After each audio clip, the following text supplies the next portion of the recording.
All right, so good evening, everybody. I'm Steve Keith. If you don't know me, I'm the current president of the Seattle Council of Navy League. On behalf of the entire council, thank you for joining us. Proud to welcome you to our virtual 2023 annual meeting, and we're glad you could be here tonight. And we're here on Zoom, but if you prefer to watch it on a bigger screen, you can search for Navy League Seattle on YouTube on your TV and watch the live broadcast there. And although you can't see everybody, we're happy to welcome everybody here tonight. And we're going to have a few more distinguished visitors, including our Navy League Area President, Steve Westover, and retired Master Chief Petty Officer of the Navy, Rick West. And I see Admiral Joe Kuzmic is there. So welcome you, and welcome especially new members. So we opened tonight's program with the national anthem. This has been recorded from previous presentations by our Blue Angel Squadron of the Sea Cadets.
So we'll say thank you, Sea Cadets. Looking forward to seeing them again this summer. And so now we will call the meeting to order in the traditional manner of our council, which is ringing the bell, presented to us by our former council presidents, Tom and Diane Jaffa. And Council Secretary Heather Wrighty will do the honors for us from the Navy League Seattle office down at on the waterfront. Here we go. Yeah, please ring us in, Heather.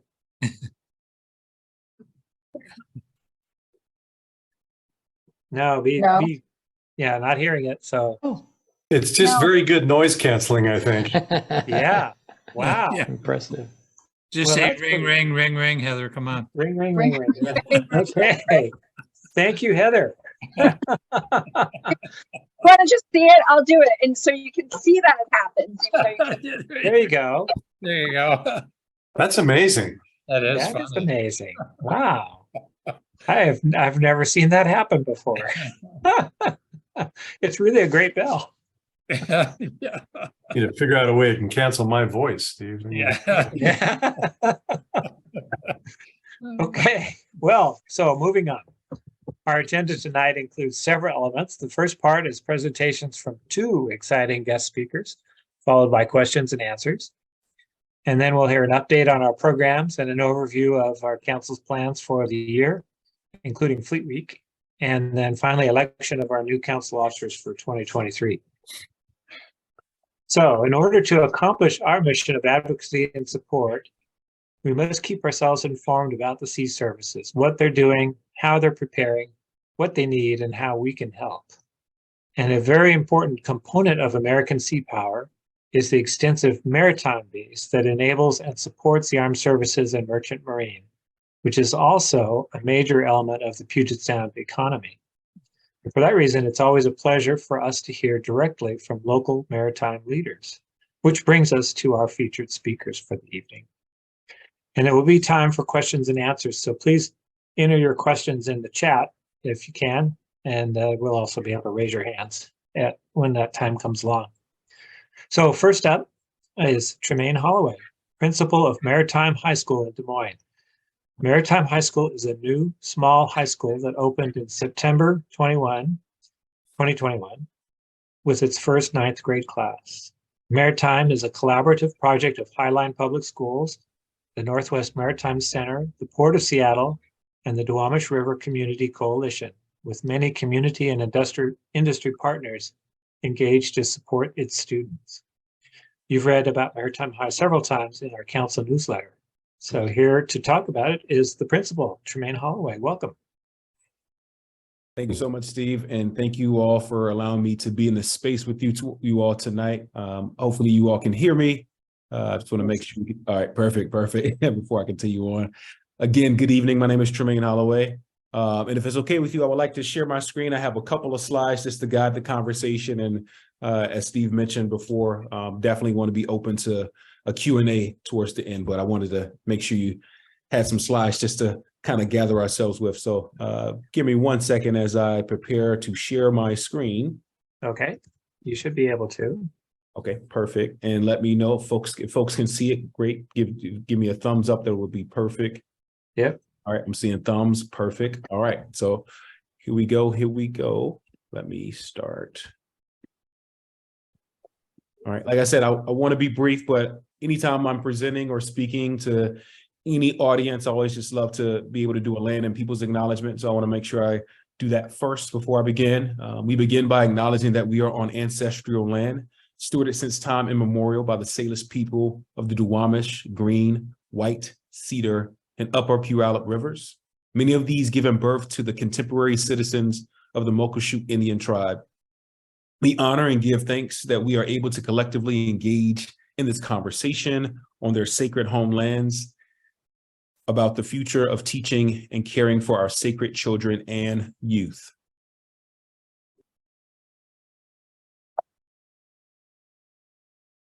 All right, so again, my name is Tremain Holloway.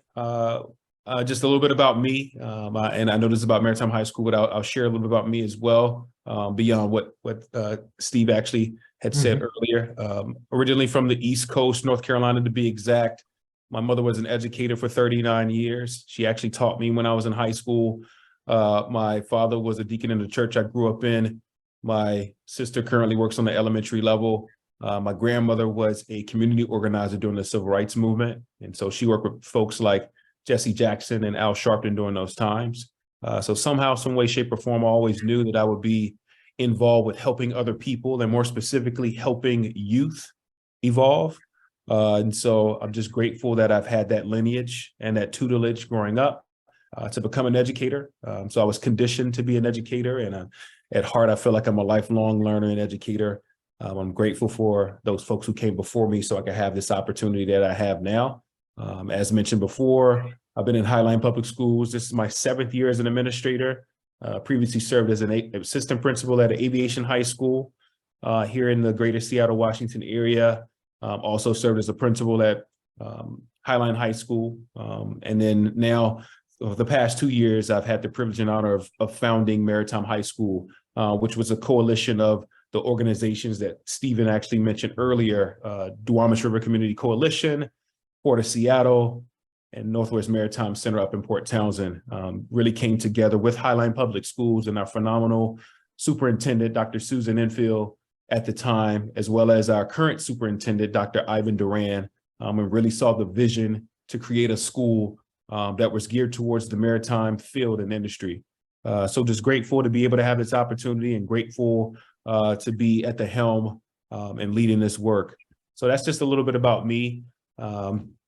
And I'm sure you're probably curious, like, why maritime? I don't really have to convince you all, obviously, why maritime is important. But I always just like to pose this question and share what my why is. And so really, when we think about maritime, we think about the industry in itself. Tremain, Oh, yep. are you sharing a screen? I'm only seeing a loading screen. Oh, let's see. I am sharing currently. Are you all able to let me stop sharing and resume? Thanks for saying that. Let me go back. All right. My apologies for that. Let me go back and reshare, and then if folks can just let me know if they see it. All right, I'm sharing now. I see it now. Okay, perfect. All right. Sorry about that. All right, so I just, like I said, like I was saying, I don't have to convince you all why maritime is important. You all obviously know that. You're all in the field. You understand, you know that in terms of being in the Navy League. But we always like to tell people that the sea is the most powerful teacher, and the sea can really much take you anywhere. Everything that you know is somehow, some way, shape, or form connected to the sea. So we always just like to lead with that when we're talking about maritime high school and the maritime industry and why it's important. And like I said before, when I was sharing in my bio or sharing a little bit about me, I don't necessarily have maritime legacy in my family. I don't have a maritime background. I'm a teacher by trade. I'm a teacher at heart. But the reason why the maritime industry is important to me and why I really am really connected and wanting to be connected in terms of the maritime industry, this is my why. So if you all look at the screen here, this is just a couple of data points that we have taken in terms of our research. Like I said before, I don't necessarily have the maritime background or the field or knowledge of expertise, but at heart, I'm a lifelong learner and I love to take that perspective. And so for me, it's about diversity, equity, inclusion, a sense of belonging for our learners, and also social and environmental justice for our learners. So by looking at these data points here, you can see when it comes to the field of maritime, there's quite a few job opportunities. There's a lot of diversity within the job workforce opportunities. But when it comes to the human capital workforce in itself is not as diverse. And so my mission and vision really when it comes to maritime high school is to be able to connect our students who need power to those who have power so that the maritime industry in itself can be powerful. So we really want to transform the maritime industry from a diversity, equity, and inclusion perspective. And the way that we do that is by going to the communities that have been historically excluded, going to the communities who may not necessarily know anything about maritime, and give them that exposure, give them those experiences. And so really grateful that Highline Public Schools has taken this on. And I feel like we are exposing our students here within our district to these opportunities. And so really grateful for that. So that's my why and why it's important to me, or why maritime is important to me. And as mentioned before, we've got some great partnerships here with the Duwamish River Community Coalition, really leading us with that social justice and environmental lens. The Port of Seattle is a great sponsor and supporter and partner for us, and also Northwest Maritime Center being one of those great collaborators who really put the blue and the green in maritime is what I like to tell people. Blue meaning the field work experiences, the real maritime experiences that we want our students to embody and have. And then the green as well, when we talk about them being a donation charitable arm, a philanthropic enterprise. So those organizations are really super supportive and work in tandem with us within Highline Public Schools, which is the district that I represent here in the greater Seattle area. And so I'll just glance through this. This is just a little testament to how Maritime High School is set up. So obviously we're a small school. We like to refer to ourselves as a choice school. So very small. Our goal is to have 9th through 12th grade be 400 students at maximum capacity, 100 per grade level. We definitely have what we call like a hybrid approach. Our goal is really getting kids out into the field of maritime. We don't believe in reducing our students to just learning inside the classroom, the four walls of a classroom, but we believe that learning actually can happen outside the classroom as well. So place-based education is something that we really are championing for, ensuring that students are having learning opportunities outside the classroom as well. And that could look like being at the Port of Seattle, or actually going out to the Duwamish River and doing water quality testing. So those are just a couple of examples that we do as a project-based learning and place-based learning institution. We definitely want to offer our students industry certifications so they can have that direct to employment opportunity when they graduate. We want to make sure that they have the option to graduate and go direct into the field, or go to a 2-year, or go to a 4-year college or university. So we want to adequately prepare them for that. We also offer early college placement or early college credit courses on our campus. We have a partnership with the University of Washington that allows us to teach college level courses on our site. So our uprising juniors will have access to that. And our sophomores currently are connected to mentors in the field of maritime.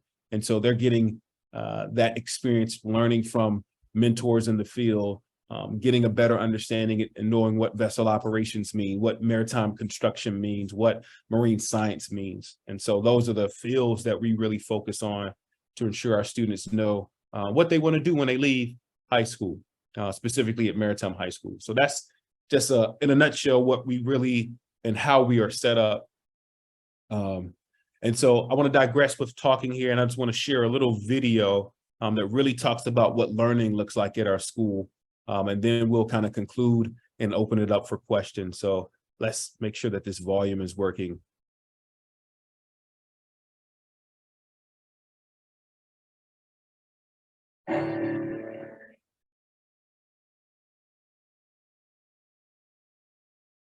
What excites me about the high school is that there's a whole generation of people that are going to finally have easy access to all the amazing jobs in the maritime industry. You know, Northwest Maritime Center has a saying that the sea is the most powerful teacher that we know. And so project-based learning for me is really grounded in that idea that we want our students to own their learning. I'm all about hands-on, hearts-on, and minds-on education. I believe that we learn by doing. And so that experience where kids can actually get out into the field, where they're going to the Port of Seattle, where they're going to Northwest Maritime Center, where they're actually getting their hands on things and building and constructing things, that's where the real learning actually happens to me. If the young people that are part of these programs will get a chance to see the bounds of their opportunities are limitless. And I tell you, we will be able to cultivate so much new talent right here at home.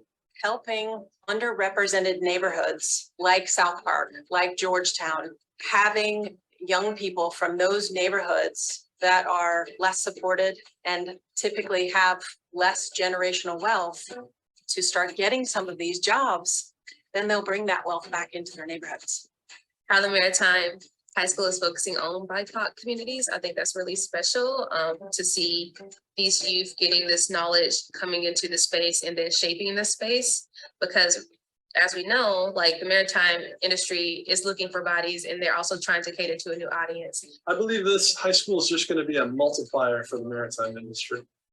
We have so many industry leaders around this area that can offer their history, their expertise to help our students get more familiar with what the industry does. Yeah, I'm really excited for them because the curriculum is not just about learning the science, but it's really about engaging in community and learning about environmental justice, being equitable, challenging the process even. And I think that's what the maritime industry really needs and the world needs. I chose Maritime High School because I wanted something different in my education.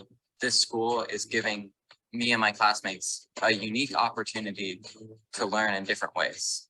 I chose this school because I really love marine biology, and I also heard it was hands-on learning, which can be really helpful for me because I remember things better when I actually do them. So rather than sitting down in a classroom and just like reading about boats, we're able to go out into the field and get that experience for it. At Maritime, you get lots and lots of field work. You get to go outside, get to enjoy some fresh air, and you get to just meet new people and have new experiences that at other schools you just wouldn't have. Something like a community learning showcase where they're not only able to demonstrate that learning, but they're able to share that with their community. The community learns and hears about what's happening, and there becomes that generation of interest and momentum and change. Probably somebody that's going to change the world is going to come out of that Maritime High School because they're going to think of a clever idea and it's going to help out future generations.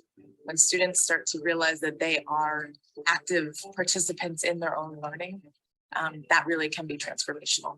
But I think right now what we have is a program that will inspire the young people of our future. No matter what your path is, whether you like science or recreational boats or working with your hands and building boats or repairing boats or working on boats, there's a place for you.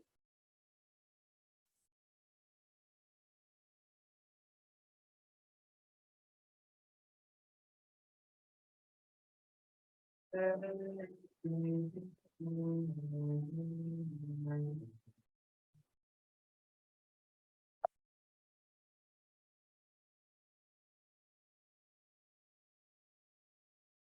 So just something I wanted to share with you all as well. These are just some of the areas that we kind of focus on when we're talking about students and their assessment. So these are what we call the 7 competency areas of student learning at Maritime. So you can tell that Maritime leadership is a huge component for us. Wanted to make sure that we're focusing on that. But outside of Maritime leadership, there's other components as well: social reasoning, communication, mathematical, scientific reasoning, design thinking, and wellness. These are some of those components that we really try to ensure that we're measuring for our students in terms of assessments, making sure that they are able to articulate themselves in this way. We want our students to be competent in these areas when they graduate. So when they go out into the field, to the future that they choose, they can speak to this competency will. So I just always like to show that for people to see what we focus on. And then obviously we can kind of disregard this, because normally I would share this with youth to say, hey, like we're taking applicants, right? We just had our application window. It just closed, actually. So we are looking to have rising 9th graders. So if you know of any 8th graders, we're looking for them right now. We just closed the window. We do a lottery, so students do apply, and we base the lottery off 100 students. Beyond that 100, we run a lottery to see how many students we can actually be able to obtain. So we just closed that. So I just realized I should have probably left this slide out. And so I just wanted to conclude by saying thank you for your time today. Definitely would love to take any questions that you might have. Feel free to contact us as well. This is our email and our number, our office number, if you have any questions, or would love to just even come by and just get a tour. Potentially, if you're in the Seattle area, feel free to stop by anytime. Be careful where you're cleaning up, because some of those places could be like hot areas and dangerous things during like the COVID stuff comes out the water, and just make sure you're being careful with that. Absolutely. Thank you for that. We definitely will keep that in mind. Okay, well, we had one question that came in while you were speaking, and that was whether there are volunteer opportunities at Maritime. Absolutely. We definitely love to have volunteers. I know I have mentioned we have mentorships, opportunities for students. That's one way for you to volunteer. Our 10th graders are all connected to someone in the field of Maritime. But we also are looking for people to help support when it comes to field work experiences, or really giving students an opportunity to go see Maritime in action. So if there's facilities that our students can come visit, if there's days where we can actually do academic enrichment at your facilities, that's a volunteer opportunity. We also have an ROV club, or underwater ROV club, that's seeking volunteers and support with that. And we're always just looking for people to come and help support our students in-house, tutoring opportunities, things of that nature. So yeah, we can definitely get you information for that. Feel free to contact the office if you're interested in volunteering at Maritime. Great, thank you. So other questions? You can kind of jump right in. I see Joe's got his hand up. Yeah, go ahead, Joe. Yeah, hey, terrific brief, Tremain. I really appreciate it, and great stuff you're doing there. Can you fill us in a little bit more on what the output of your school? I think you may have touched on it a little bit there, and maybe I missed something, but I have a relative that runs a California Maritime Academy, for example. Oh, nice. Extra college kinds of things, that you're pushing your students into, merchant marine, civil mariners, that kind of thing. Yeah, absolutely. Our goal really is to make sure that we're setting our students up for the future that they choose. Whether if it's they want to do, if they want to go to Cal Maritime and do the Merchant Marine Academy, absolutely want to make sure they're prepared for that. If they want to do, here locally we partner with Seattle Maritime Academy. They have like a 2.5, I think 18-month program for students to do their internship and have some sort of direct to employment opportunity, being a deckhand or getting your QMed license and certifications. And then we also want to make sure that, students are able to go to the four-year universities as well. So ensure that they have whatever they need academic wise. So if they do not choose maritime industry specifically, they can still achieve their goals and dreams. We feel like the work that we do from a project-based learning school is transferable to any profession. And so we want to make sure that students are able to just know that although we're fostering everything through the lens of maritime, they will be able to do what they want to do when they leave. Okay. Would I trouble you to share your personal email with us? Not personal, but your work email. Yeah, absolutely. Absolutely. I can put it in the chat for folks. So definitely reach out. Yep. Absolutely. Thank you. All right, great. Okay, great. Thanks. Catherine, you have your hand up. Thank you, Tremain. That was tremendous. I really appreciated your presentation, and I regret that this is the first time that we're meeting. But really great stuff, and was hoping you could say a bit more about what you folks need to do to amplify your efforts, what your challenges are, and how we can help you overcome those. Thanks. Yeah, well, pleasure to meet you as well, Catherine, first off.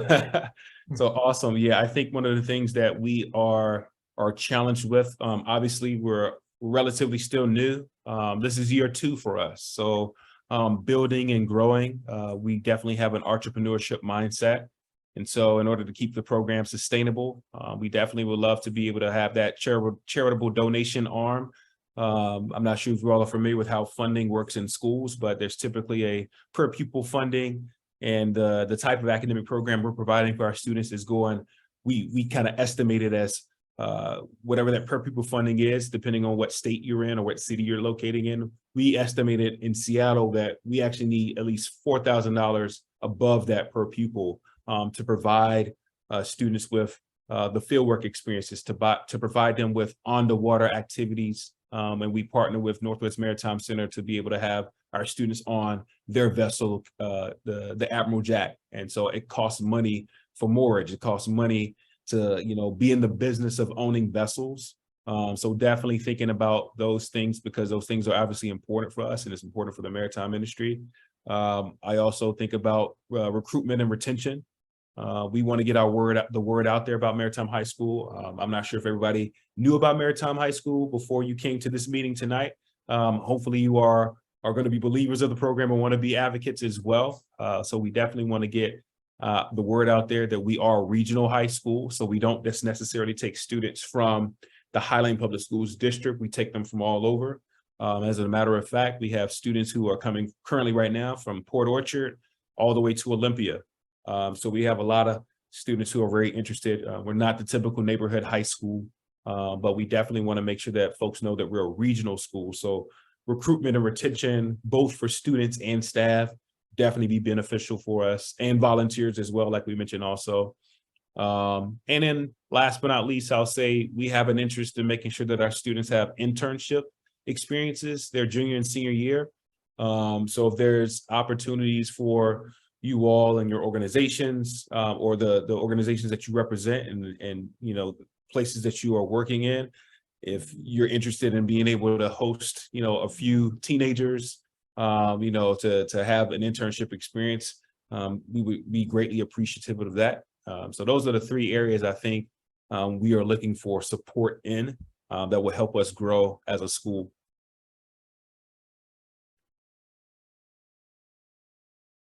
Great, thank you. I was going to ask a similar resource kind of question. Are there other fundraising avenues that exist, like in the Highline Public Schools, or anything that we, for instance, could promote? Yeah, I would say within Highline Public Schools, or specifically for Maritime High School, which is in Highline, we definitely we've been grateful enough to be able to receive funding from the federal government. Congressman Adam Smith has been an active partner in supporting Maritime High School, and so he's written into his grant. He's submitted some proposals for a federal grant funding for us. We've also partnered with other organizations. I think about outdoor recreational grants that we've been able to receive.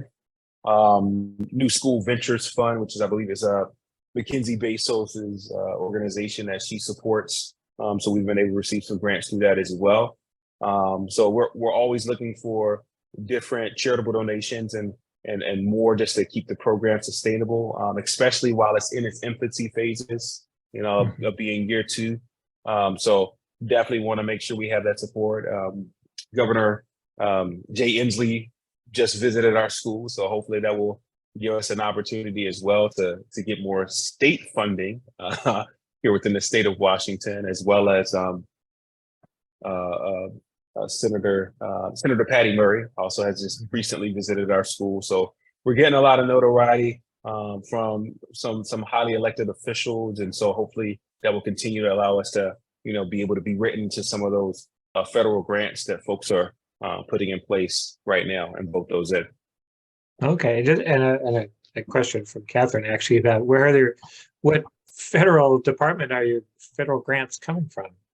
Yeah, the most recent one, so the one we've gotten so far, that was Congressman Adam Smith, and he's actually an alumni of Highline, so that's super helpful for us. Department of Education, so DOE is where that particular grant is coming from in terms of the federal agency. Okay. I have a question, Steve. Go ahead, Larry. Yeah, I was in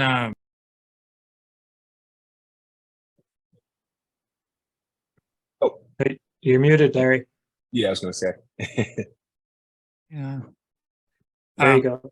Yeah, so one of the things I've done for 20 years as a recruiter, and I've worked on a lot of companies, startups, big, little, small, and a lot of the larger companies, as you're probably familiar with, because you haven't mentioned the private sector, do sometimes on a yearly basis opt to support, local charities.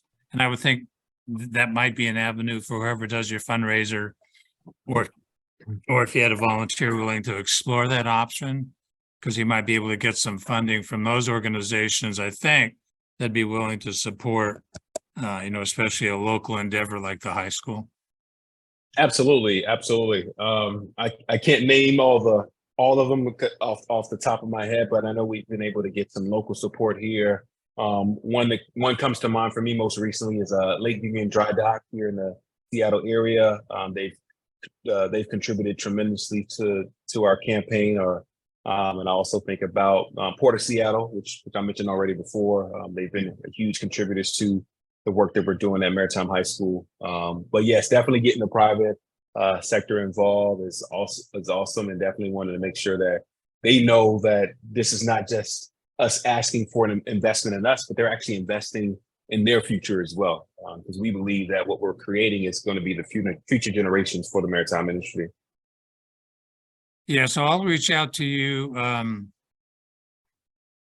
to talk about possibly working with you on a mentoring thing, because I have some pretty good backgrounds with working with students at different levels and a real commitment to that as well as maybe fundraising ideas and stuff. So I'll definitely reach out to you and see maybe how I can work with you and help support you. Thank you. Thank you so much. Really appreciate that. Yeah, thanks, Larry. And thank you, everybody, for your questions so far. Any other questions for Tremain? Otherwise, we'll go on, but there's always an opportunity to ask more later if something occurs to you. All right, well then, thank you. So next, we'll hear again from Catherine Simons, who is the director of the Pacific Northwest and Alaska Gateway Office of the Maritime Administration. So we're going to go from the local preparation for the future to what's happening now and in the future in the maritime industry. For those of you who don't know, the Maritime Administration is the agency responsible for America's waterborne transportation system. And Catherine's area of responsibility includes Alaska, Oregon, and Washington, featuring over 100 ports, the largest and longest ferry systems in the United States, and the largest fishing fleet in the nation. So Catherine, the floor is yours. Thank you, Steve. Admiral Kuzmic, really a great pleasure to be here. Sanu, I believe we met before. I think everybody else I'm meeting for the first time. So thanks so much for the invitation to be here today. It's really my pleasure. But I do have a slide deck. It's sort of my 101 when I go out and talk to folks, which is my whole job. But before I dive into that, I really appreciated what Tremain did about just sort of anchoring in who he is and where he came from, and sort of the human connection first. So I'll follow his lead and do a couple things. So yeah, my name's Catherine Simons. I live in West Seattle, been here for about 2 years now. Prior to that, I was living in Washington, D.C. for about 7 years, and I'm originally from the Midwest. I grew up in Wisconsin on a farm on a river community. I have a number of family members tied to different parts of the sea services. Firstly, my sister is a Marine aviator. My brother was a sailor, and my spouse is an active duty Coast Guard member, which is what brought me to Seattle a couple years ago. In DC, I worked for a number of different federal agencies, including the Maritime Administration, and I hopped back and forth between that and working as a civilian supporting the U.S. Navy.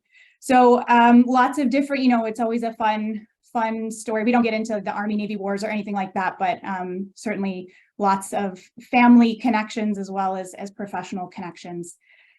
Before I got into federal service, I was very interested in international development. I spent several years in East Africa and Tanzania specifically, studied Swahili in college, as well as different types of development work, really trying to figure out, as Tremain said, how to find a place in the world and figure out how to make a difference. And for me personally, it was very much as I went along, just following the journey as it took me, and never could have connected the dots going forward, but looking backwards, it somehow sort of makes sense.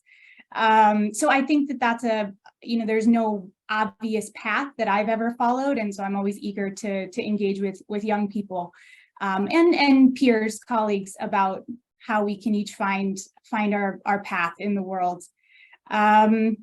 Let's see. So I have an undergraduate degree in international development, political studies, a master's degree in freshwater science, which I obtained on the Great Lakes. And I'm currently in the very final stages. I have 12 weeks left to complete my master's degree in defense and strategic studies from the U.S. Naval War College.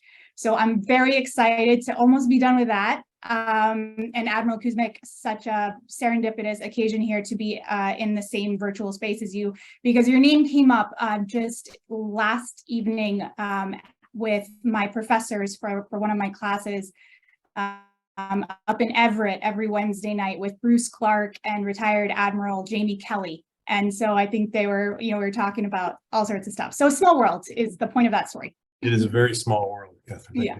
And I think that they were talking about inviting you to one of our upcoming classes, or begging you to come speak, maybe more accurate. I would love it. Thank you. Okay, so that's a little bit about me, how I got to Seattle. I've already sort of explained, been here for a couple of years. I've been in my current role for just about a year now. Was very honored to have been selected for this position. I competed against many folks in the region, including lots of coasties. So, some of it is just making connections and working hard. And I am always finding myself in situations where I don't know what's going on. And I just have to sort of scramble to figure it out. And that's a lifelong skill that I think, many of us who've jumped around quite a bit in our careers are it's a adaptability skill and obviously a people first approach that's served me well. So thank you again for inviting me this evening. Without further ado, I'm going to jump into my slide deck. I'm going to go really fast and skip over a bunch of things, but I'm happy to share with anybody who's interested the slide deck, and please feel free to ask questions. I much prefer this to be a conversation. So in the chat, or raise your hand, or just interrupt me, any of the above. And here goes. Let's see if I can do it.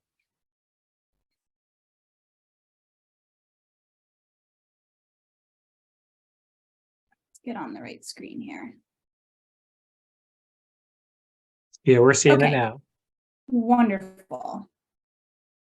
Okay, so as I mentioned, I work for the Maritime Administration, which is part of the U.S. Department of Transportation.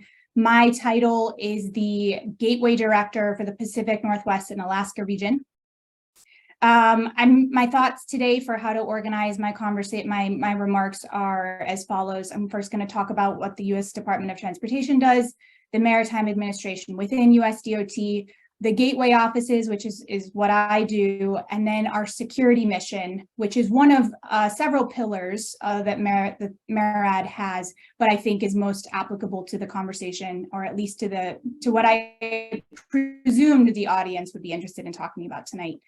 And then I'm going to briefly touch on federal infrastructure assistance, because that's most of what I do, is talk to folks about grants, specifically grants for infrastructure. As we know, ports are incredibly expensive. All infrastructure is, but my job is to talk usually with public ports about how to access federal funding to maintain and invest in their infrastructure, to be able to increase the economic competitiveness of our maritime industry. And that's really the nutshell of what we see ourselves, the Maritime Administration, as our role in this big world of ours.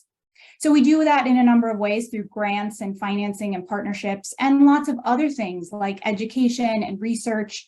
But the grants is what I spend most of my time talking about, and it's what I can rattle off without thinking twice. So I won't go too much into that. Hopefully, if I do, just pull me back. So our mission, the Maritime Administration, promotes the use of waterborne transportation and its seamless integration with other segments of the transportation system and the viability of the U.S. merchant marine. That's our mission statement. And Sarah Shearer would appreciate that U.S. merchant marine there. I saw her in your video, and certainly she's been a great colleague.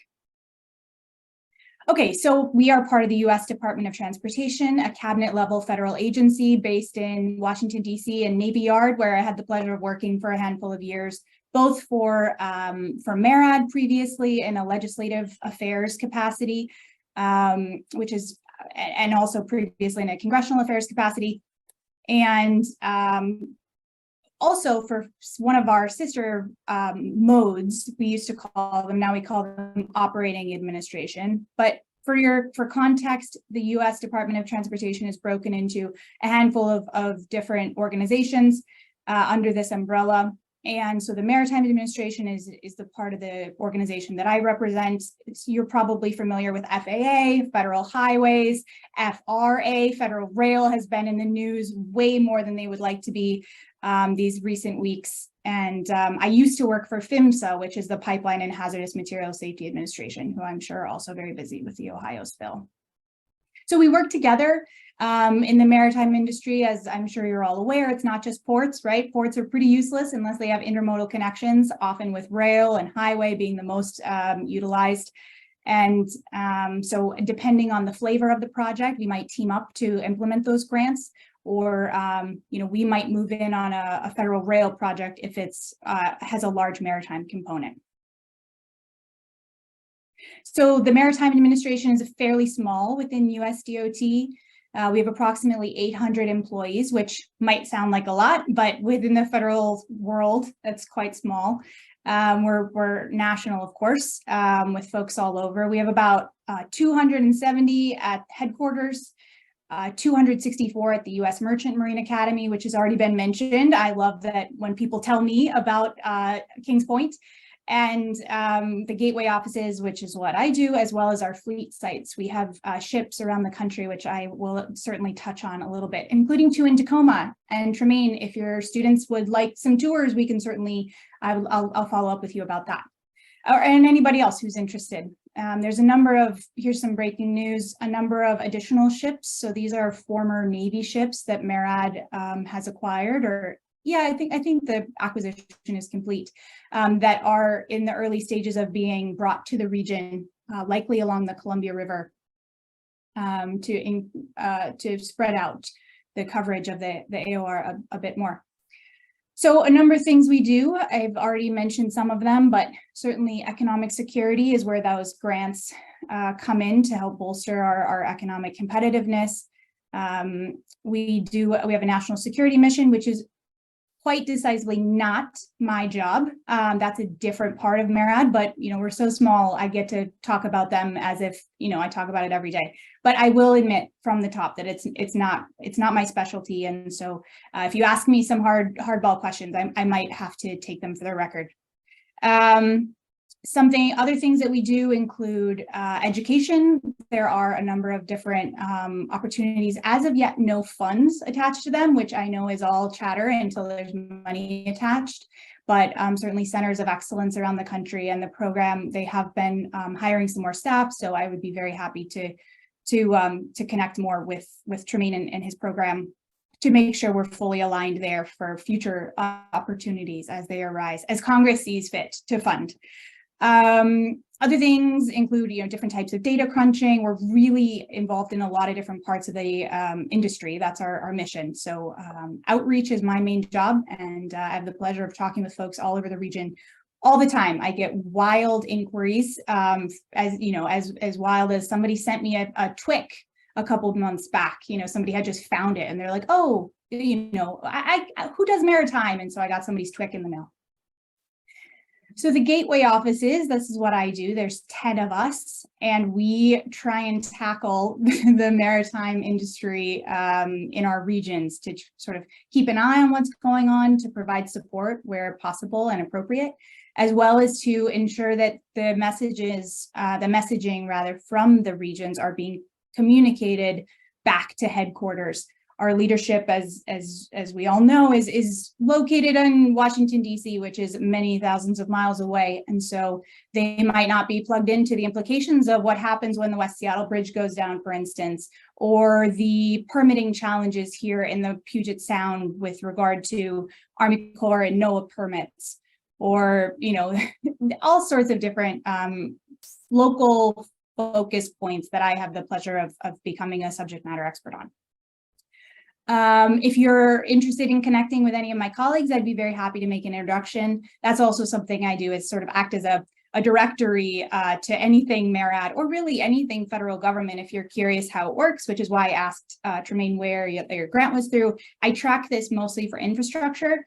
EPA has a number of grant opportunities, as does NOAA, it's sort of what you need can determine, where the conversation goes. And oftentimes it's a big old world out there. So being able to utilize internal networks to be able to find people is something I'm always happy to do. So this is my life, a few hundred ports and harbors that I work to maintain connectivity with and make sure that they're aware of our grant programs, first and foremost, their annual cycles. And here's a word that is sort of the whole ball game. They're discretionary. So in order to win a grant, you have to apply. And in order to apply, you have to know to apply. And that's obviously a simplified version, but I work to ensure that folks know about our programs, as well as provide technical assistance as much as capacity will allow to help generate competitive grant applications. The reason I keep talking about grants is ties back to the sheer amount of money that's currently available. This is relevant if you're tracking at all the industry and how we fund things in this country. Most of our infrastructure is long past its life expectancy, as you might be aware, by things like, bridges crumbling or falling into the water, as happened in Minnesota when I was there. So right now, we're in this really unique period of time being referred to as once in a generation investment through the bipartisan infrastructure law. So it's 5 years of funds specifically tied to infrastructure that is guaranteed funding over the next 5 years. What that means for the programs that I represent is double, triple, quadruple, in some cases, funds of total money available, as was available just 2 years ago. So the first year was last year, FY22, the first year of that 5-year funding. We're now in the midst of year 2, and we expect these funds to be continued. They will be by law for 5 years total. And then they're plussed up by any annual appropriations. So I quickly switch back and forth between maritime language and government, appropriation language. But all that is to say is we have more money than we've ever had, and there's a timer on it. And so we want to my goal is to bring as many of those grants to my region as possible.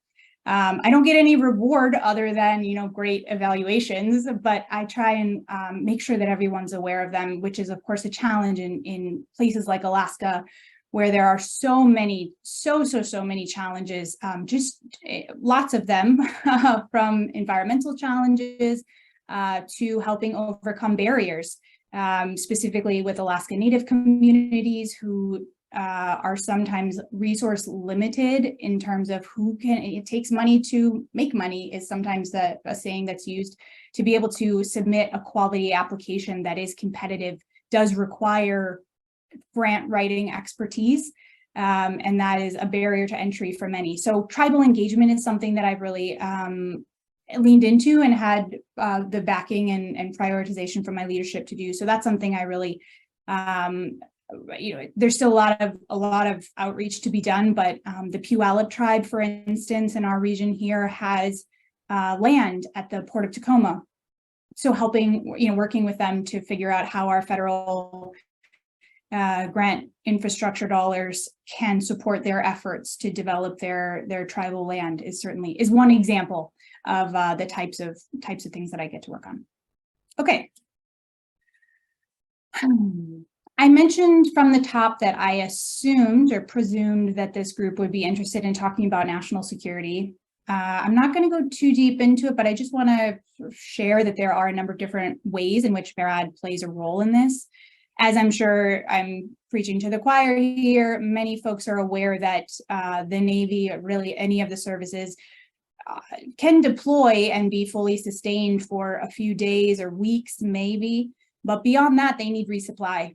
And that happens on cargo ships. And some of those are, Navy owned through things like Military Sea Lift Command. Many of them are privately owned and operated through different types of funding mechanisms through the Maritime Administration. And some of them are done on MARAD-owned ships. So that's a really rough and ready explanation of how this works, but I think that serves to just sort of set the table on how MARAD engages in the national security world. Okay, let's see. I think the only thing in addition to this, and it might be, the only thing I haven't mentioned yet is this National Port Readiness Network, NPRN, which is a program that is led by US Transcom, and it's a network of strategic seaports. And I'm going to go to the next slide because excellent planning. I have a map here of US Transcom designated strategic seaports. These are commercial seaports, so not DoD, public ports located around the country that are part of this program. And so I have another slide that's going to talk more about it, but I think what's worth noting here is that you can probably start to put together the pieces of what's happening here, which is to try and think about the supply chain. Many of these locations were chosen for their connectivity to intermodal modes of transportation, as well as their location with regards to Army bases primarily and the ports nearby. So in my region, I have Port of Alaska, which is in Anchorage, Port of Everett, which is the newest strategic port designated in 2019, and the Port of Tacoma. So these ports exercise regularly with local Army battalions to perform outloads of a variety of different things. Some of them are exercises to maintain readiness, and then some of them are just, they don't even need exercises because they're moving so frequently. So MARAD participates in this program in leadership capacity. I myself play a role every year. We do an annual readiness assessment where we have a meeting of all of the different actors involved, from the Army battalions, of course, to the port operators, union representatives, MSC, who else? Customs and Border Protection might be involved, certainly. let's see, I know I forgot Coast Guard, of course. They help organize, the Coast Guard plays a significant role in helping organize the committees to keep these different activities on track rather. So I included a little bit more about how the strategic seaports are designated. I think this is a really fascinating example of coordination and cooperation between government and private, or in this case, they're public entities, but of course they're not government, perhaps local government, depending on the organization of the port themselves. But it's 100% voluntary. There's no coercion happening here. It's ports being invited to participate in the program. And let's see if I actually read the slides that I put in here. There are SDDC is the part of US Transcom that runs this program, which is the Surface Deployment and Distribution Command. I think that's all I really wanted to say about this, is that we have a Port Readiness Committee, which is part of that annual readiness assessment that I mentioned. And there's a plan, and we exercise the plan. And as there are changes, we work through them, and we have an ongoing and frequent communication. They provide quarterly readiness assessments as well. So really fascinating to know how we operate around the country, and here, even in Tacoma and Everett, just down the streets.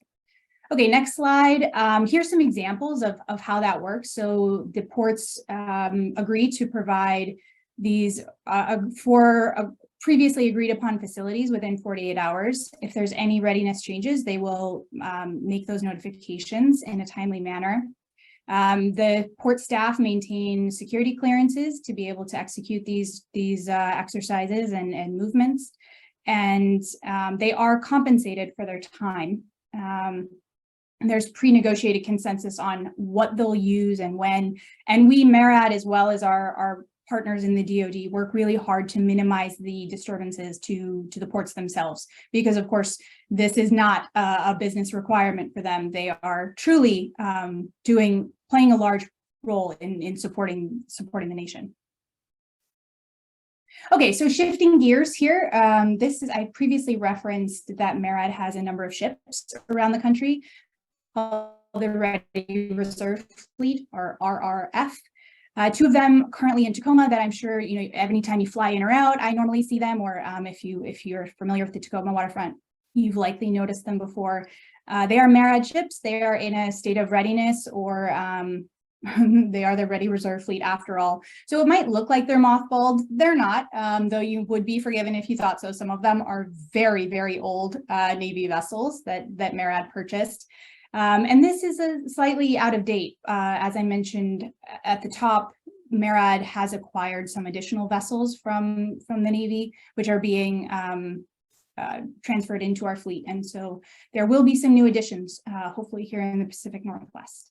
They all have, you'll see the designators on there, they have different capabilities, lots of rows, as you can imagine.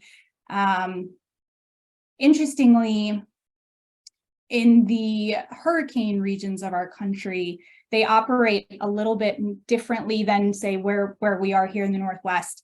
During hurricane season, there are some locations and some vessels that routinely participate in emergency response planning and activation, and will, for instance, do things like, if they're in the path of the storm and they get advance warning, they will do things like move public buses out.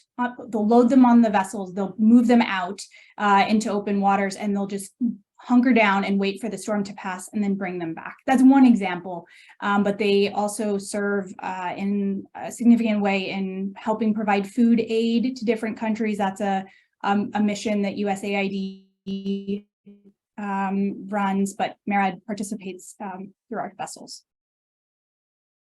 We also do research. I'm just going to keep pushing because I've been talking for a long time. Kings Point, the U.S. Merchant Marine Academy. My sister is an alum. I've spent quite a few nights on that campus. I'll acknowledge, certainly if folks are familiar with the academy, there are a lot of challenges, specifically with regard to SASH, or sexual harassment and assault. I think it's important to note that the culture of the maritime industry, and certainly Kings Point falls squarely within this, is transitioning, and it's not been a smooth transition to figure out how to incorporate women into the ranks. And so this culture change is certainly a priority for our leadership. And I personally take it very seriously. And I think starting that change comes with acknowledging that there's work to be done. State Maritime Academies, some have already been mentioned. Cal Maritime, they receive funding from the Maritime Administration, though it's slightly different. Well, it's quite a bit different from Kings Point. Kings Point is in fact part of the Maritime Administration, so they receive all of their leadership and funding and guidance, et cetera, from the organization that I work for. Many of my colleagues are alum as well. There's a very strong relationship there, and a different though important relationship for the State Maritime Academies. If you know anybody, I'll make the same plug as was made earlier. If you know any young people that are looking for college opportunities, it's a 4-year academy. You graduate with a unlimited Coast Guard license, and you will either commission into the Navy Reserve or go and pursue a career of your choice, whether it be maritime or not, or you can active duty commission into any of the branches, which is very unique. Any of the branches of the military, which is how my sister came to be a Marine Corps pilot. We also have, I mentioned on, it says on here, K-12 programs, though, to be honest, we don't have any funding, which, in the federal world, if you don't have funding for it, it's a bullet point and not a whole bunch more, to be perfectly frank. But I'm hopeful, and there are signs that there are funds coming. I mentioned grants. Yeah, we have them. I talk about them all the time. Our largest one is the Port Infrastructure Development Program. It's $662 million this year in FY23. Applications are due April 28th. If you want to talk about grants, I'll do that, but I'm not going to do it tonight. We've got the Marine Highway Program, small shipyard grants. So we offer grants to public ports, as I mentioned, as well as private industry. But the big chunk of our projects go to public ports. You have to be able to demonstrate public benefit, as well as a whole bunch of other metrics, such as climate change implications, such as reducing emissions, hardening or strengthening our supply chain. There's many dozens of different metrics that you're scored on that go into winning one of these competitive grant programs. We also offer financing at Treasury rates to be able to build things like, I haven't really talked about what kind of infrastructure I'm referencing, but it can be, dredging to redoing, waterside infrastructure, docks, piers, cranes, mobile harbor cranes, really the sky's the limit. Repaving, putting in new lights, helping, replacing everything with LED, cameras for security. The list is quite endless. As long as it's around goods movement, that's the goal of our programs, goods movement. We don't do recreation, we don't do cruise ships. It's really about the movement of goods. Here's where we awarded our PIDP grants in the last handful of years. We have Marine Highways. I'm not going to talk about it. We've got more grants. We've got more grant resources. And I am done. Thank you for your time, and I welcome any questions. Okay, great. Thanks. I was actually going to ask a question about the Infrastructure Act, but you talked about that. So let's see, Heather, you had a question. Yeah, I was curious as to who regulates civilian unmanned submersibles. And if there's any legislation that may be coming that's a fun one. related to that. Yeah, it is a fun one. Yeah, well, I'm very pleased to share that the Maritime Administration does not have a regulatory mission. We are thrilled by that. I would guess that would be a Coast Guard job, because they are the regulators of the waterways. So I don't know if anybody else wants to chime in on that, but I think that's probably a safe bet.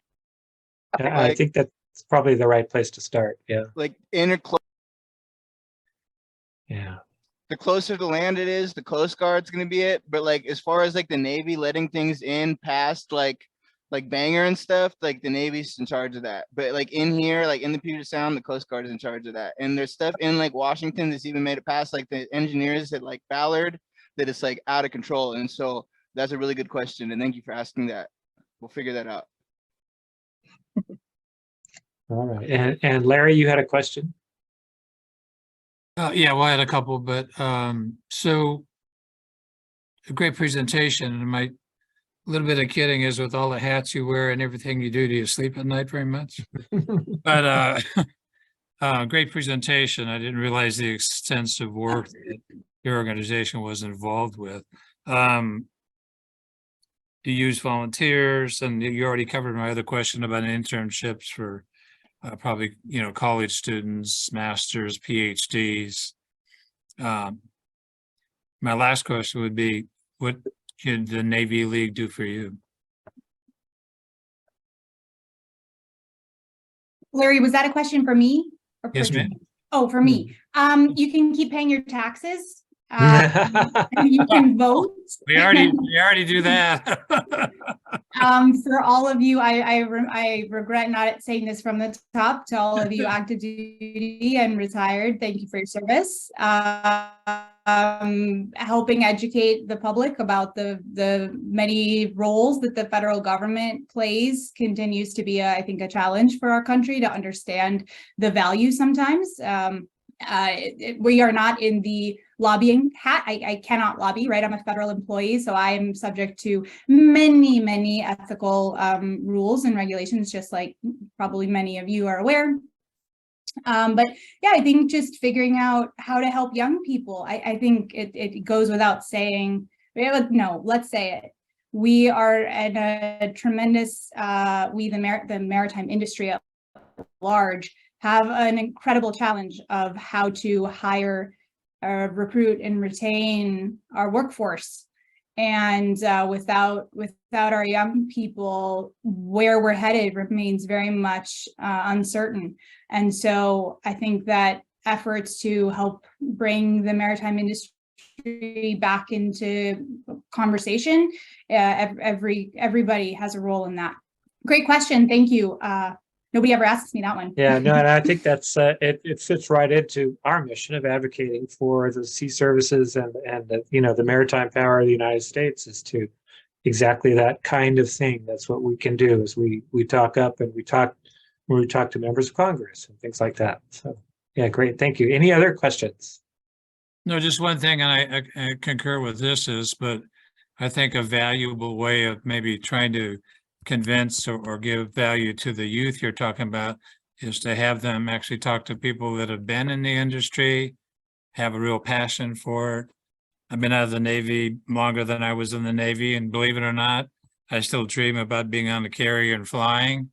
So sometimes I think that personal thing with maybe talking to some of these students, other than just the dollars and cents, might be of value possibly, and key into some, so that might be something. But I have to give you credit in one thing, is that someone who is really good about doing grants and getting grants done, that's a rare skill. I was a recruiter for 20 years, so I understand some of that.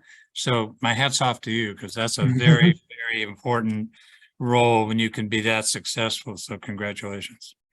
Well, thank you. I do not write the grants. I just help hopefully provide some strategic guidance on that. But there are many people. It's a huge industry, right? You have to, I do regret that is a part of our programs, that you have to have technical capacity, and that also means money to be able to really put together a quality application. That is a limitation of our programs. We know that. We don't have a solution to that. Our notice of funding opportunities are the direction on how you can apply, and they're 90 pages long, right? We would like it to be more simple and straightforward, but there's a reason why, right? We have so many regulations. I'm sure you're all very well aware of why our rule books are so long and so, so extensive, and trying to simplify government while also maintaining all of our requirements.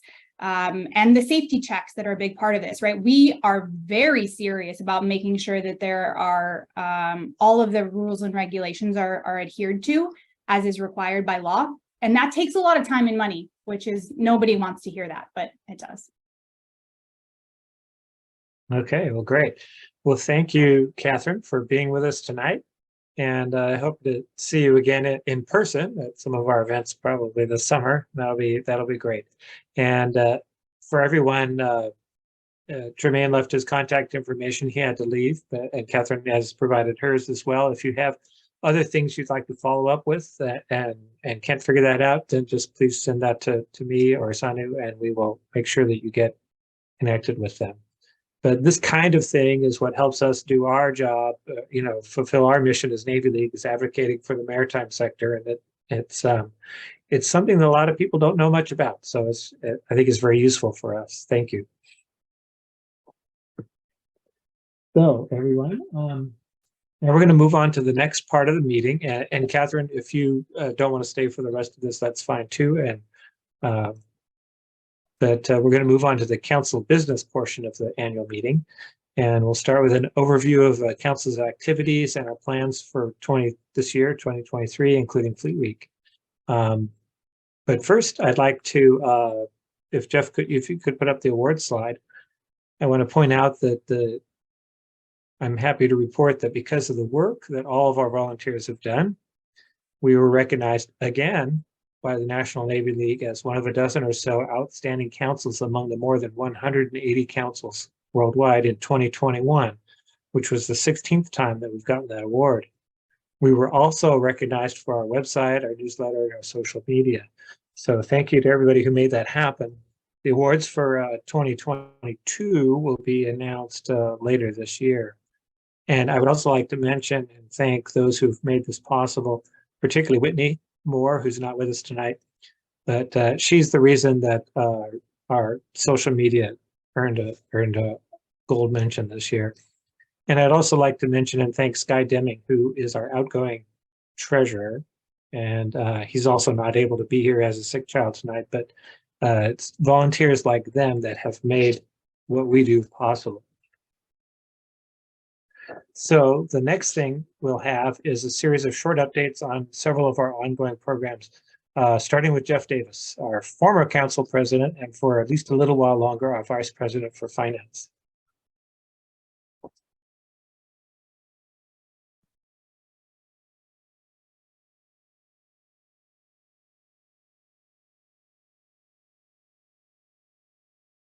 You're muted, Jeff. And so is, in summary, I'm just kidding. Yeah. So I'm Jeff Davis, I'm outgoing Vice President for Finance. So I'm just going to give an overview of our finance activities last year and our financial health. So we developed a budget for 2022. We had that budget reviewed and approved by the board. And it largely driven with operations budget, a budget of adopted unit initiatives, and a budget of events to be self-funded. So the idea is that an event or activities that we do, we raise money specifically for that, so it doesn't affect our overall budget. And we were able to maintain the budget within 10% of all our expenses within 10%, which means we didn't need to get extra special permissions from the board, because that is part of our bylaws that we would if we deviate that. For that was a good experience. That includes Fleet Week. We had a good Fleet Week with ships visiting, but we also opened up activities on Pier 62, which is looking to be a big part of the upcoming next year. And we were able to collect up enough sponsorships and budget it properly to balance out Fleet Week as a zero-sum gain, zero loss. The other major activities, we did file our taxes for 2021. We did a reconcile of all the 2022 expenses and income and provided that summary to the board. And then we've drafted the budget for 2023, which is in its review stages now. So the other thing we did too for our bank account, we updated the signers on the bank account. So we added Sanu and Steve Keith. And at that time, Sanu was president-elect, Steve president, and myself immediate past president. So we are the three signers on there. We removed the other signers from past presidents. And so we'll be going forward that. And then as I roll off of the immediate past president role and hand that over to Steve, we'll look at what transition we can do with the account. But so those are the three persons with access to our account at this point. So lastly, and the most important thing I'd like to do is I would like to introduce Heather Ratai. Let her say a few words, as she's the incoming Vice President of Finance, and it's been fantastic to work with in this turnover. So I'll bring her into the highlight here. And Heather, you want to say hi? Thanks, Jeff. Hi, I am looking forward to doing this role, and hopefully to some exciting and fun events in the future. Right on. Well, awesome.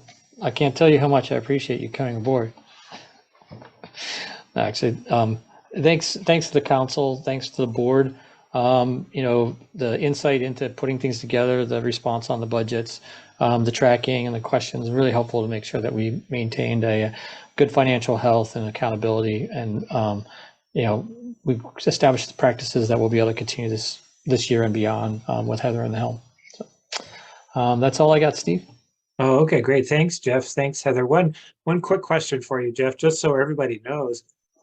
How much money did we actually spend on Fleet Week? So people understand the scale of what we do. Yeah, so we have all the exact numbers that we share with the board and everything, but it's on the order of $30,000 last year. Was the total expenses and amount raised to balance out Fleet Week. Okay, great. Thanks. All right. Thank you, Jeff and Heather. Next up would be Rich Berkowitz, Vice President for Legislative Affairs, who is actually traveling tonight. He's probably on an airplane. So I'll give a couple brief notes about that for him. Our legislative affairs is an important part of the advocacy that we do on behalf of the C services. And this past year, we were part of the briefing teams for members of Congress. And we briefed Representative Rick Larson and his staff. Somebody can mute their rustling paper, please.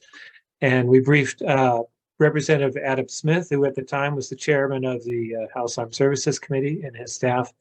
And we didn't brief Congressman Jayapal this year, but she was part of our Fleet Week planning. She was going to be there at the opening parade of ships and unfortunately had to cancel at the very end.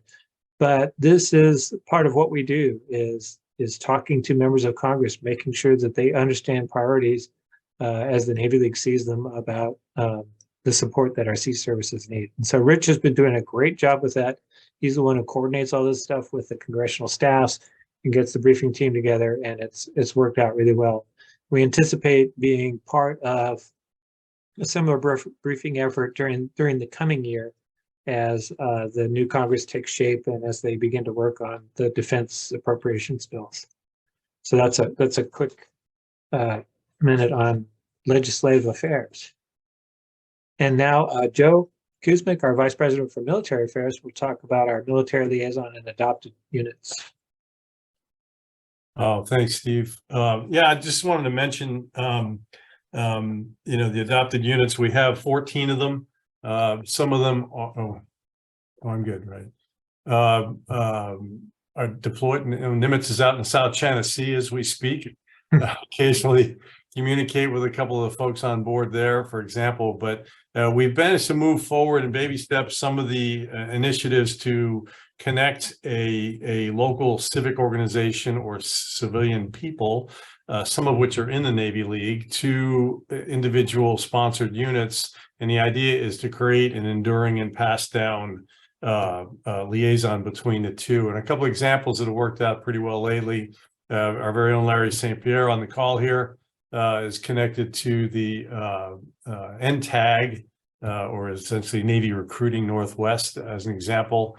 We had the CEO of that unit out to one of our socials. Would love to see more of the unit itself participate in some of those kind of things. So we're working in that direction. And then I think what is an exemplary example, well, that's redundant, isn't it? A great example of doing this is the University of Washington ROTC unit took great participation at our last social, and we connected one of their midshipmen, actually an officer candidate. She's a brilliant young lady and going back to the nuclear Navy when she graduates one of these days, but connected them with the Seattle World Affairs Council, who came up with a representative from that organization to work directly with her in an ongoing way to see how we can support each other and increase knowledge of each other, and particularly the civilian side, understanding what the Navy units do and our adopted units do.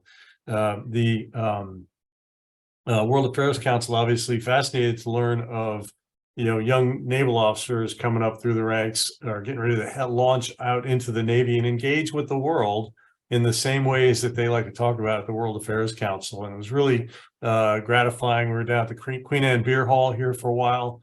Midshipman Castellanos was 21, so she could have a beer if she wanted, but she chose not to. Watching those two groups chat and talk and get to know each other was really gratifying. So I'm encouraged to see that. I'd like to see this program move along a little quicker, working hard to find more volunteers to serve as liaisons. It's not a difficult thing to do. Doesn't cost any money. It's just a matter of spending a little bit of time getting to know some of the folks that are in these units and figuring out how to pass that down as the months and years go by.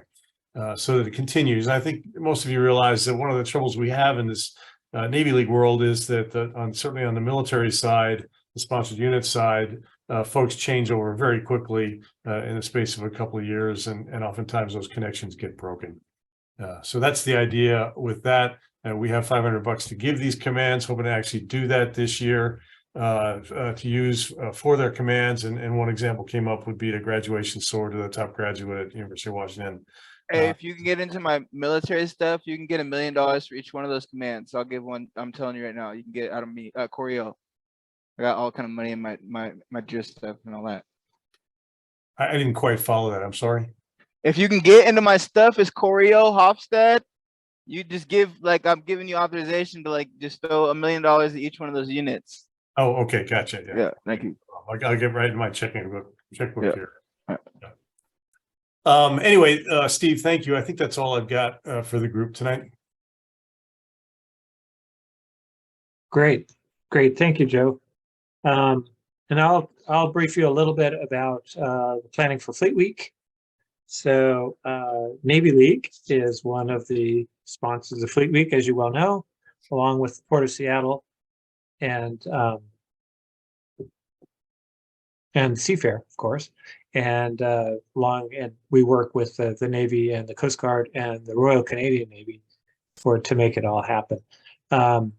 In our organization, Sanu, of course, is going to be representing the council in the planning, and then Navy League over the years, because of Jeff, has provided the leadership for the executive committee of Fleet Week, and I'm doing that this year. So Navy League is providing some fairly vital coordination to make Fleet Week happen.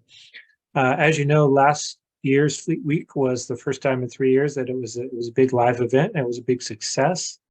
We learned a lot doing it, and we had a lot of fun doing it.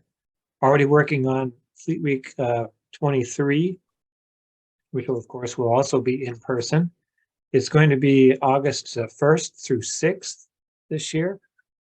There's going to be Coast Guard and Royal Canadian Navy ships that are visiting the waterfront, but this year there's not going to be any U.S. Navy ships on the waterfront.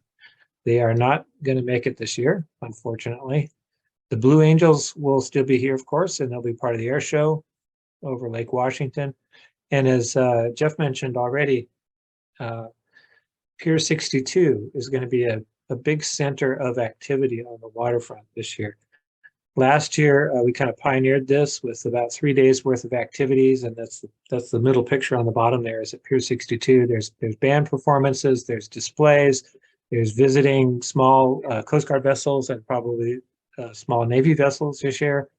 We made a lot of stuff happening all week at Pier 62, and we provide the coordination of that. Jeff did it last year, and Rich is going to be doing it this year. So what Navy League does is help coordinate Fleet Week, help make it happen, help get the right organizations all talking to each other through the executive committee, and in the particular case of Pier 62, which takes a lot of coordination. The other thing that we do is we host events during the course of the week. We're still figuring out what those events are going to be, because of the lack of Navy ships, for instance, this year, and how we support the ships and the sailors that are here. So more to follow on Fleet Week, except that I will say we do need volunteers to make it all happen. So Sanu and I are the ones who are mostly, and Rich are the ones who are mostly involved in the planning at this stage. But as we go along, we're going to need some more help with event planning, and we will call on you for that. Any questions about that or about any of the reports we've had so far? Oh, Yes. and Larry, I'm sorry, I forgot to right. mention you with helping Rich.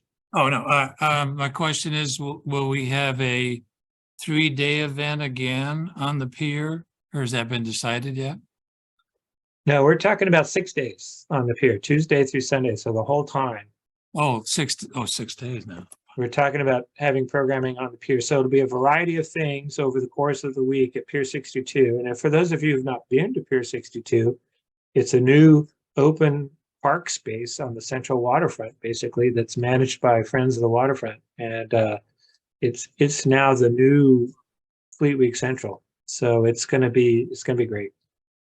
And I would encourage you to invite, because I was involved with Rich in that too, all those days, and I visited all the ships as well. But the people that did come really liked it. So encourage people, friends, young people. It doesn't make any difference. The more the merrier, because once we got them there with all the activities, people loved it. So I'd like to see more. And Steve, not to go into a lot of conversation about this item. So we're not even getting one U.S. Navy ship from Everett to participate since it's so close.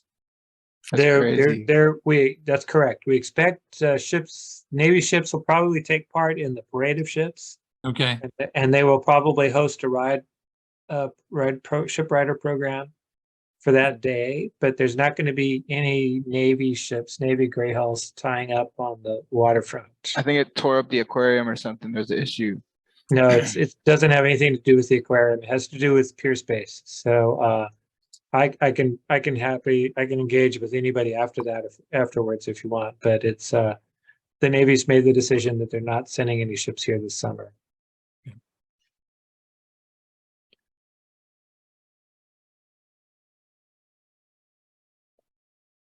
They're still going to be involved in a lot of stuff that we're doing. Obviously, Blue Angels overhead, Navy band on the waterfront, and there's going to be lots of other stuff involving Navy people. We just won't have Navy ships and people visiting Navy ships.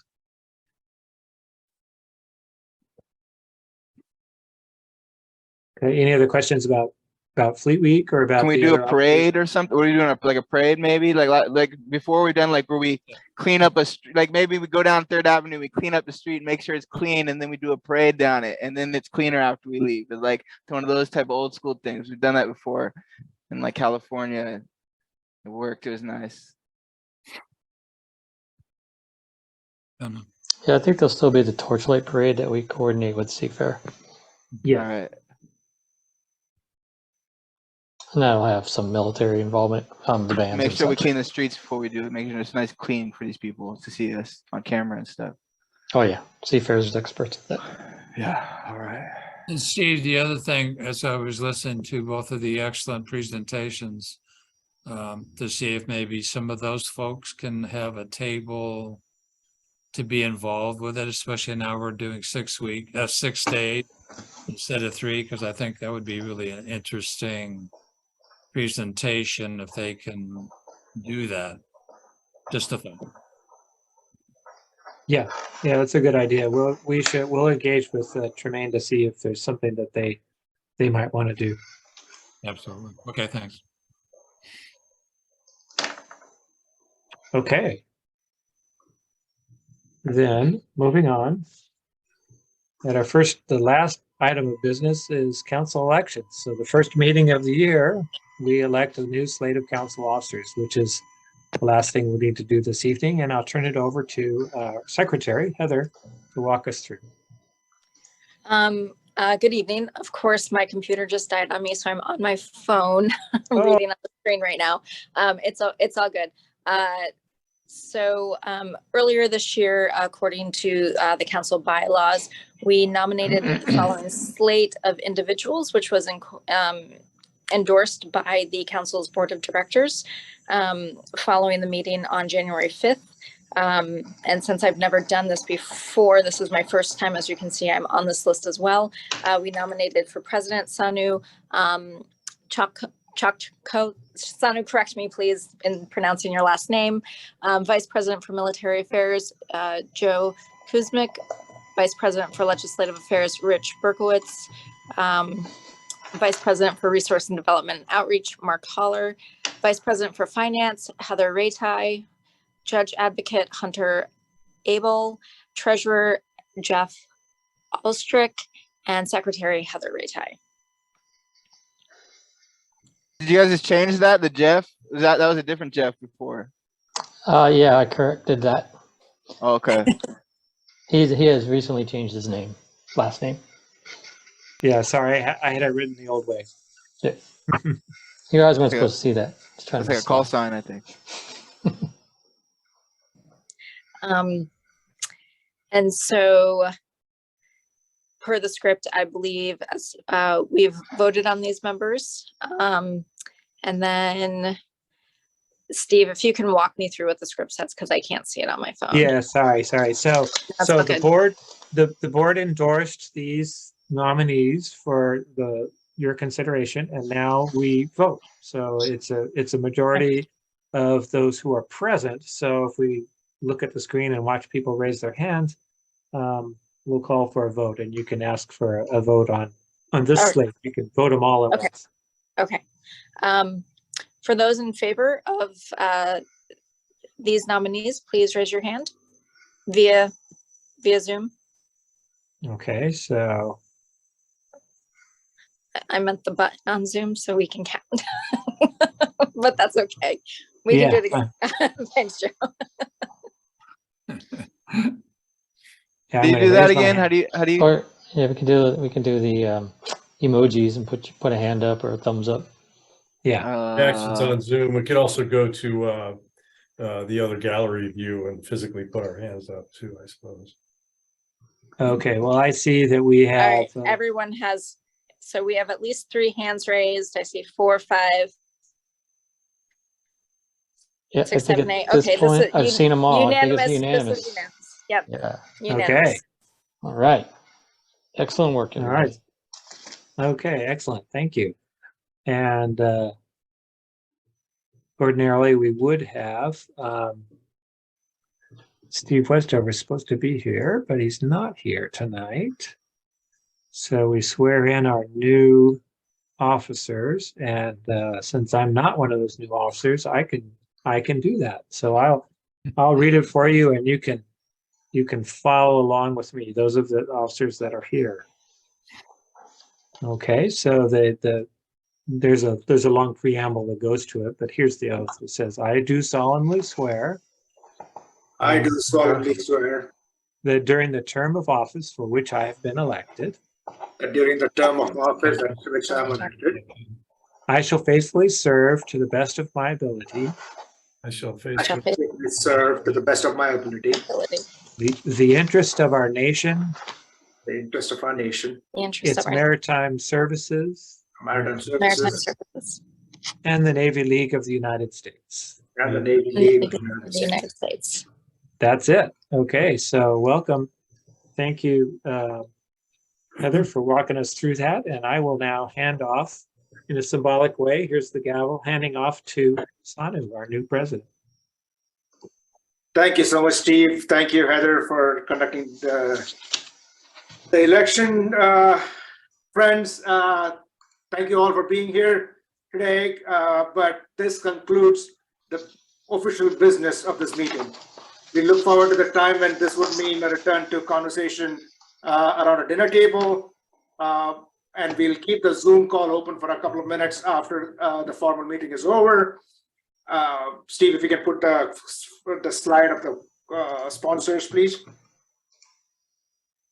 We want to thank you all for attending, and we want to thank our Navy League Seattle sponsors who make our work in support of the sea services possible. A number of our sponsors have been with us for years, and we thank them for their continuing dedication to our mission, noting especially our platinum sponsors, Boeing and Tritech Manufacturing. Thank you also to all of our volunteers who planned and presented this meeting, particularly Jeff Davis, who handled all the stuff behind with regard to the finances and found all of our new board members. So thank you, Jeff. And I'm not going to say that we are going to miss you, because then you will not come back. So we don't miss you. So please come back. I also wanted to take this quick opportunity to introduce Dilshika Vijayasekara, who's our new board member, who joined us on this call. Dilshika was voted onto the board at our last board meeting. So welcome, Dilshika, to the Seattle Navy League. Thank you so much, Sanu. And then, as always, we welcome feedback on how tonight's meeting has gone and how we can make meetings better in the future. Hopefully the next meeting will be in person, but we'll see how that all plays out. Look for updates on our coming events in our Scuttlebutt newsletter and our social media. Again, thank you all for a great evening, and thank you all for attending.